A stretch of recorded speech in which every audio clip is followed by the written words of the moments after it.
Good morning guys, mga ka-farmers. Today mag-harvest tayo ng sitaw. Yan yung isa kong kasama. Nag-uumpisa na po siyang mag-harvest. Yan po yung harvest na natin.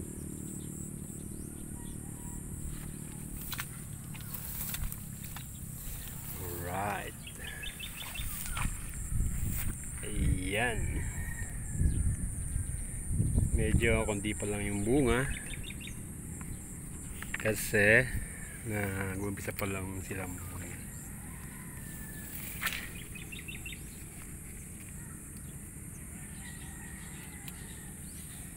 Alright.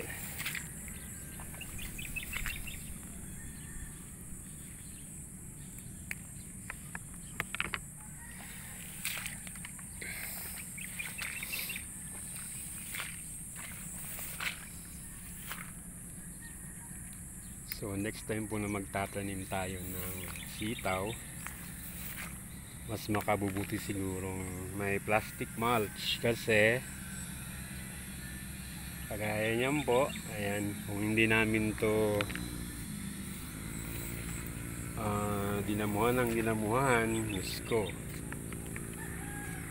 halos puro damo na siguro to, makikita niyo. So pagka mayroon na pong pwede na pong harvestin yan.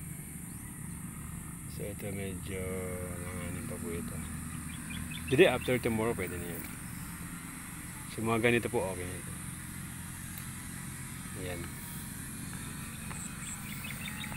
Ouch. So,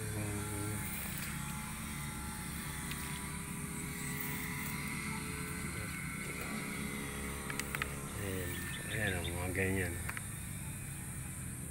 Okay, shoutout kay Vincent Iskandor dyan sa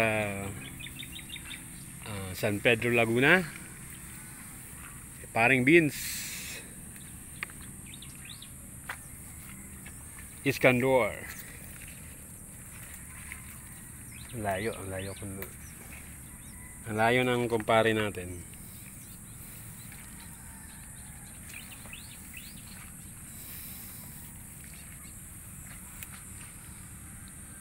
Ito hindi pa masyado.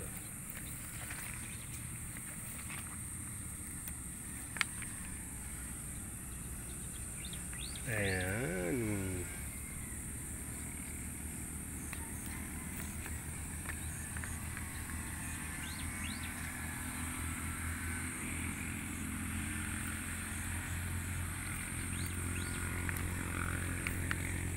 So guys, wala pa naman akong 16-20 lang pala ang pataba natin dito. 16-20-0 tsaka carbonized risal and nilagyan pa namin to ng seaweeds kasi may seaweeds pa to noon. Medyo mataba pa ang niya lupa. So land preparation kasi kailangan makompleto ng niya para at least hindi ka na abono ng abono.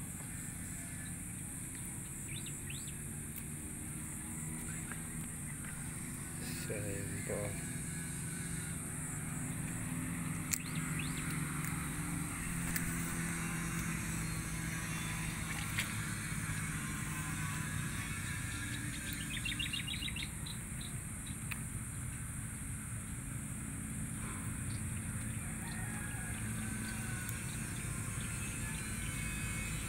Shout out dyan kay kay Tito Istabaya, kay Francis Miranda,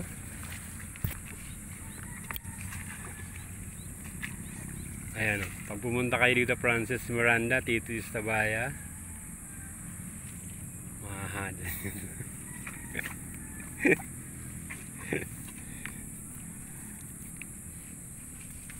Yan si Gilbert, ang ating farmer.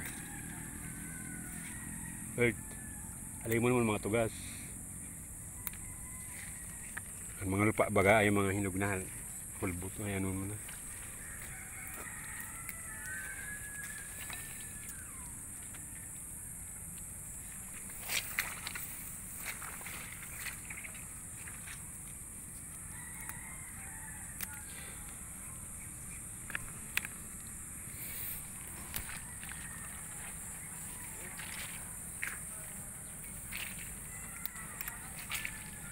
Okay.